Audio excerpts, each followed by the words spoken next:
Hello everyone, welcome back. I hope y'all are all doing great today.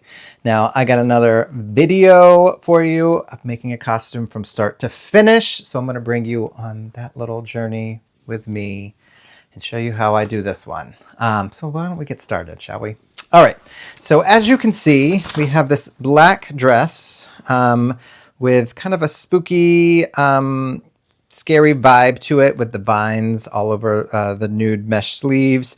We've got some airbrush coming up on those sleeves. We have airbrush coming up into the bust area. And then we got a little bit of purple crystals to kind of tie in that scary vibe. Now the music on this dress is that Lana Del Rey cover from Sleeping Beauty that they used in the Maleficent movie. The I know you, I danced with you once upon a dream. And then it will go into the Taylor Swift song, Look What You Made Me Do. I love that music video. So I think that music is a vibe. So I'm going to try to make this dress a vibe. So the very first place we need to start is right here at my pattern table. So I'm going to bring you over to this side and we can chit chat and talk about the starting point, which is of course the patterns. All right, we're at the pattern table, ready to start the pattern. So the very first place I need to start is deciding on my size. So I will get measurements from the customer and then find one of my base patterns that is closest to those measurements and then make adjustments from there so that everything is perfect. So I also have a ton of different base patterns that are in different body styles, and so I choose what is going to be closest to the design that I need. And so with this one, I need something with sleeves, and I need something with a little scooped back that she can just pull on up and put her arms in, and then it's on. Now I have some that have no sleeves. I have some with high necks, no high necks, bigger scoops, all different kind of patterns. And what this helps do is when I have those ready to go, and then just I can adjust those instead of having to start from scratch, from square one, it really speeds things up. Because when you're doing as many dresses as I do, you want to try to find the quickest ways to do things so that you're not spending 10 hours just getting the pattern started and cutting things out, because that takes up a lot of time, and time is money. So you got to really make sure you figure out ways that can shortcut but still gives you good quality. You don't want to skimp on the quality that makes it quicker for you. And there's many things that I do that do that. And there's still things that I learn to this day that I'm like, you know what? I think this would be quicker. So I start trying that and I'm like, oh, this is great. And so you just learn those things over the years. I've been doing it for 25 years, a very long time, or maybe even longer than 25 years, I think 27 years. And so I've really found different ways that can make things quicker, faster, and easier. So I have chosen this base pattern. I'm going to trace it out, and then I can go in and make any adjustments that I need to the pattern for sizing. Then I can draw on style lines and then cutouts, any beading that I need on here, or just markers of where beading will start. And then I can hand draw it on to the actual costume. And then we can get started with cutting. So I'm going to do that. I'm going to trace it all out and make the pattern. You can watch along. I'm going to speed things up, and then we will chat about the patterns before we start the cutting.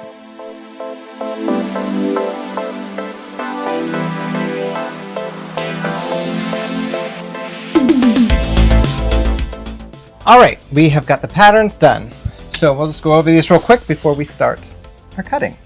So I've got sleeves. These will be done in nude. And then once I get them attached to the body, when we're ready to start the beading, I will draw on I will airbrush first, and then I will draw on the vines that we will then bead on top of.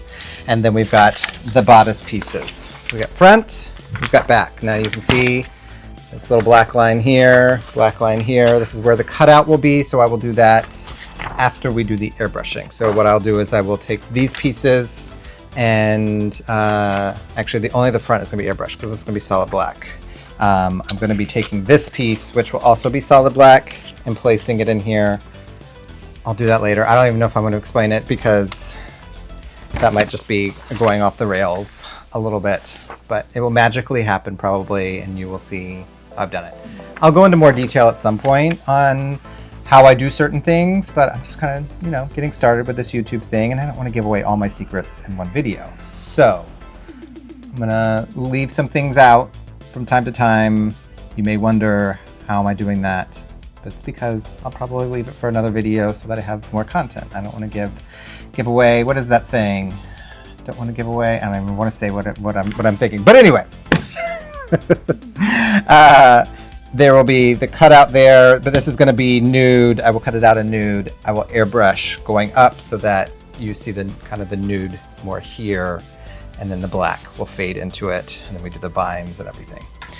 So I'm gonna go over to my cutting table over here. We'll start cutting, and then we will then start sewing, and then we will start airbrushing, and then we'll start beading. So keep watching along, and we'll get her done. All right, next step. Here we go.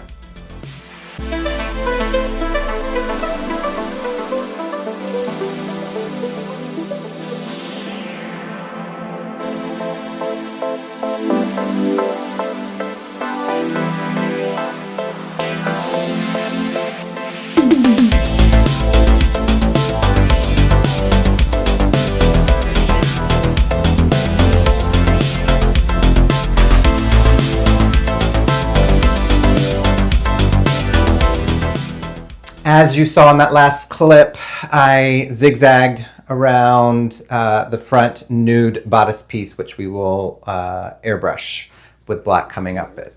There's that layer of mesh, so you have to zigzag the mesh to the lycra pieces.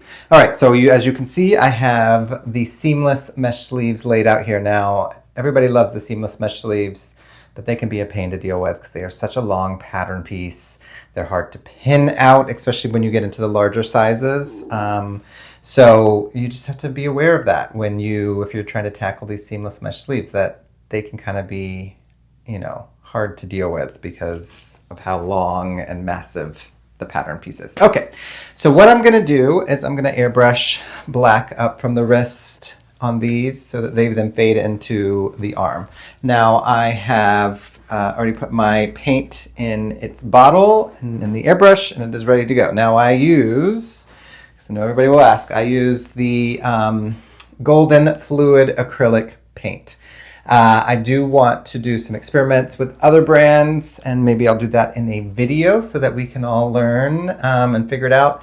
This is just what I have been using, and I don't get a lot of time to experiment. So this stuff is great. It comes in a lot of colors, and it's not just basic colors. Some of the paints just come in like basic red, basic, and you have to do the mixing yourself. These come in some really, really nice, vibrant colors that you can still mix, but sometimes you don't want just basic colors. So you can find some really nice teals and blues and purples and pinks that are not the standard that will match. They normally match my colors that I use in my lycras and meshes. So Golden Fluid Acrylic, I do add, you do have to, there's two types. There's the fluid acrylic, and there is the high flow, is that what it's called? Where is the name on it? High flow acrylics. So you can use either. This has more colors, it seems, and bigger bottles. This is a bit more liquidy. So you do have to water this fluid acrylic down. You can do that with either airbrush paint. I like to use this heat set fabric paint medium, and it's by Golden, but it's GAC 900 because they have different numbers for different kind of things that you can put into the paints.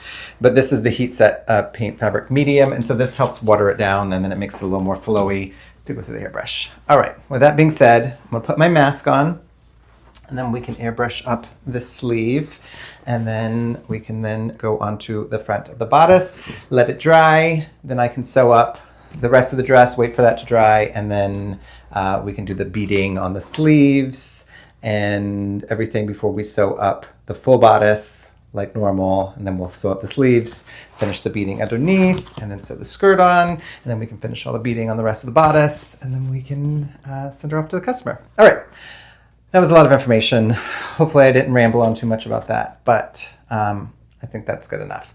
All right, put my mask on so that I don't choke down too much paint. You still get a little bit of paint in your nose and in your mouth, and definitely in your eyes. If you wear contacts like me, after you do this, it really gets into your eyes, so your contacts feel a little grimy. All right, so I'm gonna put my mask on. I'm gonna get a paper towel just so that I can do a little test to make sure that it's coming out good. As you can see, it's black. It's coming out good. So then what I'll do is I'm just gonna start at the very tip and get it nice and black. And then you just I just start pulling away off of it, so then it gives it a little, I just got a little drippity drop.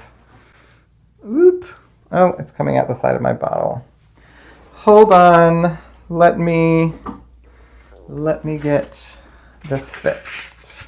Oh no, sometimes you get little mess ups. I can cover that with beading. Most of that's going to be black, but good thing it wasn't up here. Oh no, maybe it's dripped out of my bottle somehow. There is a little hole in the top of the bottle, so that if that hole's not there, it doesn't. The paint won't come out. I guess it needs a little air to get in. So it seems to have dripped from that. So you got to be careful, or you got to start all over again. Okay, so let me clean my fingers. I'll be right back. That's just a little drip drop, but I can cover it up with a crystal if it still shows after I get all the airbrush on. Oh, the joys of airbrushing. I like the way the airbrush comes out and it looks. I do not like doing it. All right, let's try this again. Okay. We're just going to go in, kind of get it heavy along the edge here, and then we're going to keep dripping out. I think maybe I need to get a new bottle top, so let me do that. I'll be right back. All right, we've got a new bottle top on the top. I don't know if that one had died, because I've been using these bottles for a little while, and I'll throw them out after a while because they're pretty cheap. I will include them below. Also, this is an Iwata Eclipse airbrush. I will also include that below. You can also go to my Amazon store where you see all the different items that I suggest, which this will be included in. And when you buy those, then it gives me a little bit of a kickback. So then it helps the channel out, it helps me out. So go check that out. It will be down in the link below, or in the description below. A link will be in the description below. All right. All right, so let's see if we can do this without getting messy. Okay. So now we're just gonna kind of fade it out. You just kind of have to watch.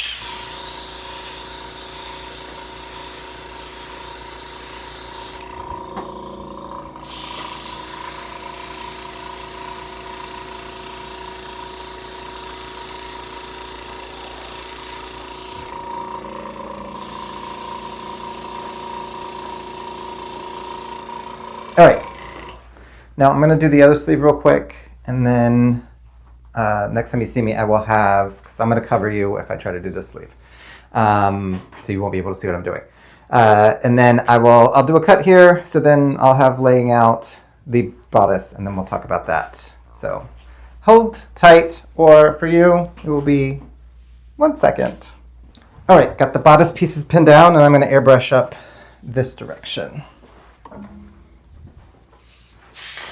So I just start at the bottom and just let it kind of flow up. Now I'm going to kind of go at a little bit of a V like this.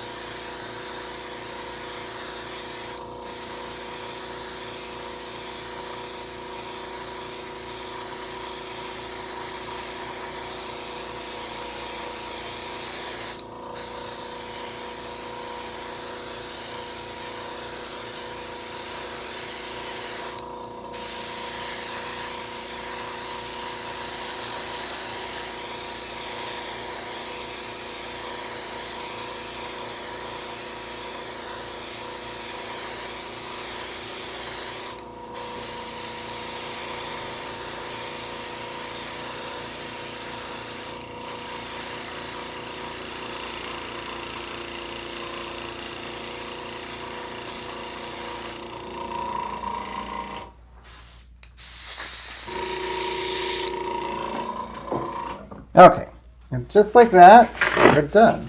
So now I can let all these pieces dry. I can tackle sewing up the other pieces in the costume that can be sewn. And then once this dries, I can put sleeves on it and sew up the parts of it that need to be sewn, like the elastic, the edge of the sleeves, and then I'm going to start beading on that. Bead anywhere that's on the sleeves that need to be done, because like I said, that is always easier to do the beading with the sleeves flat. And then I can sew up the edge here, finish any beading around the edge, and then add the skirt on, and then finish the beading on the rest of the bodice. Much easier to do beading that way. All right, so I am going to let this dry. I'll show you a video of me sewing together the skirt and panty.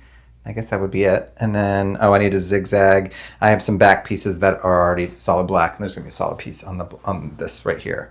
So I need to zigzag around those pieces for then when this is ready to sew on. All right, I feel like a lot of rambling today. I have a lot on my mind, just trying to get through it all while also filming these videos, which can be very difficult. All right, I'm gonna go on to the next part. All right, let's do this.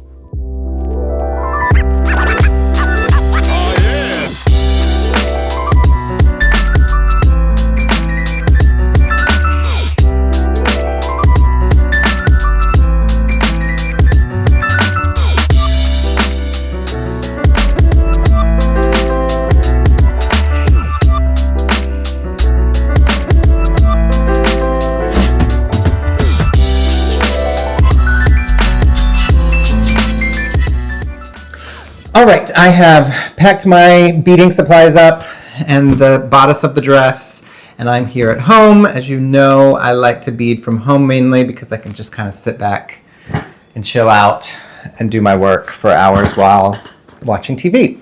It's been a couple days since I worked on this dress because I was doing some other projects in between, and I believe that I did not finish showing you the sewing. So we may have just gone from airbrush to being at this point. I will see once I edit this video. But anyway, I have the dress pinned to a foam board. This foam board is a 1/2-inch foam board. You can find it at a craft store. I get mine from Blick Art Supplies. I believe the website is called dickblick.com. And it's just a 1/2-inch foam board that you can pin into. Now I put a parchment paper underneath so that when I'm beading on the mesh, the glue will not stick to anything, because the parchment, nothing sticks to this stuff. So it just peels right off once it's dried. So what I'm gonna do is I will take my Sharpie, which just can be a dangerous tool for some people, because if you put it down and you decide you don't want it there, it's there forever. But this is how I kind of draw on beading lines and whatnot. So I'm just gonna go around and do the vines of this beading pattern and just kind of play around and see. It doesn't have to be even on this dress, so it's just kind of like supposed to look like it's kind of vining around her. So I'll do those in some jet hematite, and then I'm going to add in a little bit of heliotrope, which is a purple, in there. And so I'm just going to play around. That's what I kind of like when nothing has to be super even and you're just kind of seeing where the design takes you. That's when things really kind of, the magic starts popping off of it. So I'm going to do that. I'll switch the camera up from above, of course, so that you can get a good shot of what I am doing. And we'll speed her up and you can just watch my bedazzling, which takes me hours, but you can watch it in a minute or so. All right, here we go.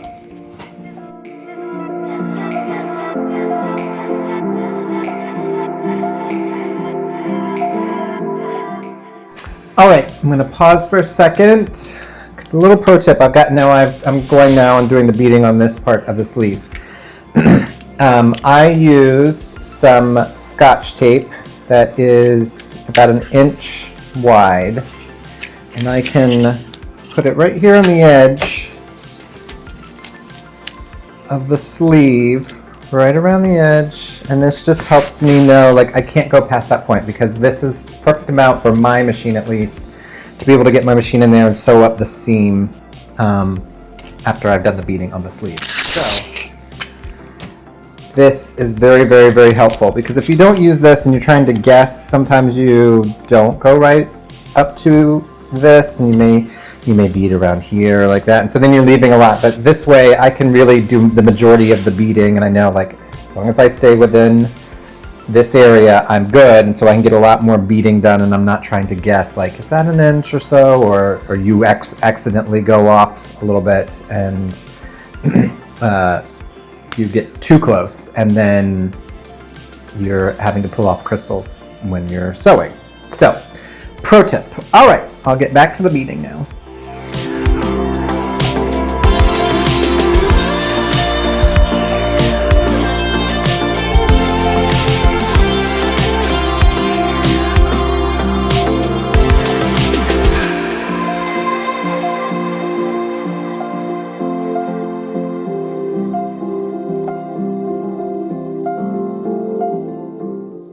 All right, I have got the beading done on the sleeves, and I did a little bit, had a little extra time at home where I could do beading down the front, but not quite finished yet. But as you can see, it's got this really nice little like viney wave pattern down the sleeves onto that black airbrush. So next thing I'll do is I will sew up the edge here, and then I can finish off any beading on the edge, and then can also put on the skirt. Now this skirt is a double georgette skirt. Sometimes I do mesh, sometimes I'll do the double georgette. Depends on if I can get the color double georgette. I can't always get colors to match the lycra or mesh on top. I like using the mesh, but it doesn't have as much flow, or the drape isn't as pretty as the double georgette.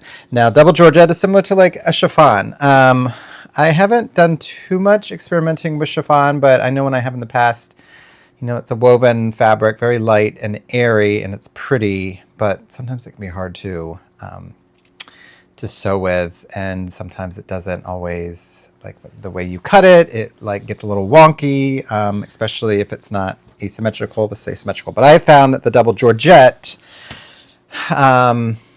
really, like, it's easy to work with. I like that it's not totally opaque, but it's pretty opaque. So you just need one layer of it, and it doesn't get wonky when you cut it like a regular chiffon does.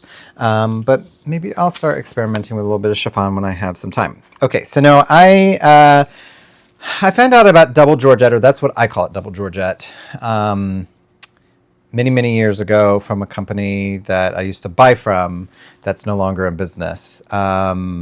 And so then a couple of years ago, I thought, you know, I really like that fabric. Maybe I should try to find somewhere that has it. So I looked multiple places, and there was many places that said double georgette, and you would buy it, and it wasn't the stuff that I was using. Because I really like the quality. You know, some of the stuff that I get that says double georgette, it kind of feels hard. It doesn't have that nice drape to it. Anyway, I got this. I found this from a company on Etsy that is from Canada. On Etsy, they're called Kira Fashion Fabrics. And it looks like you can go to a direct link to them called kirafashionfabrics.etsy.com. However, they have their own website, and it's slightly cheaper if you buy it from their website, called GK Fashion Fabrics. And I think the website, I don't have it on this paper because this is the Etsy one, but I believe it's just gkfashionfabrics.com maybe, but I think they're from Toronto. I don't know if this says, do you say where you're from? Nope, not on this sheet of paper. Oh yeah. Fashion Fabrics in Toronto, Ontario. So they have this, which they're calling it Premium Crepe Chiffon Georgette. And they have a few different colors, but not everything in the range that I would use it for. So if they have a color that I can use, I will use it. If I want that look of the really like light and airy. But most of the times I'll use the mesh just so that it all blends in.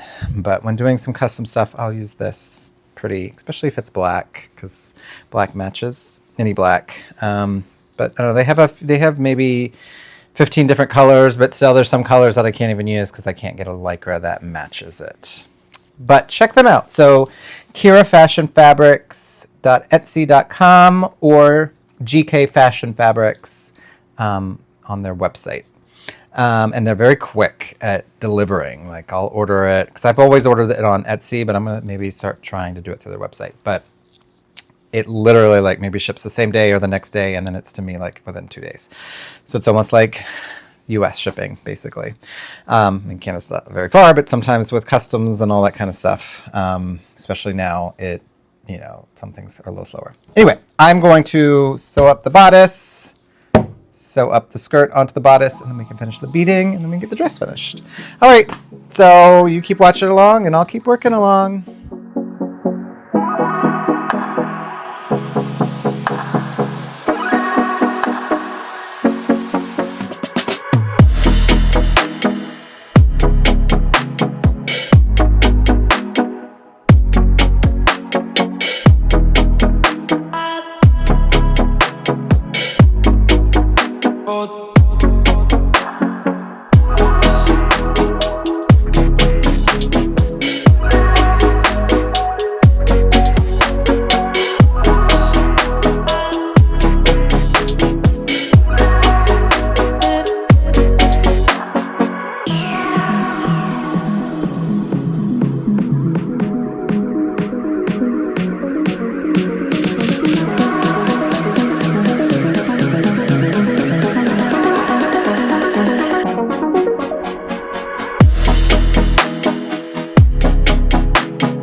All right, and just like that, we've got another one finished, done, ready to send off to the customer.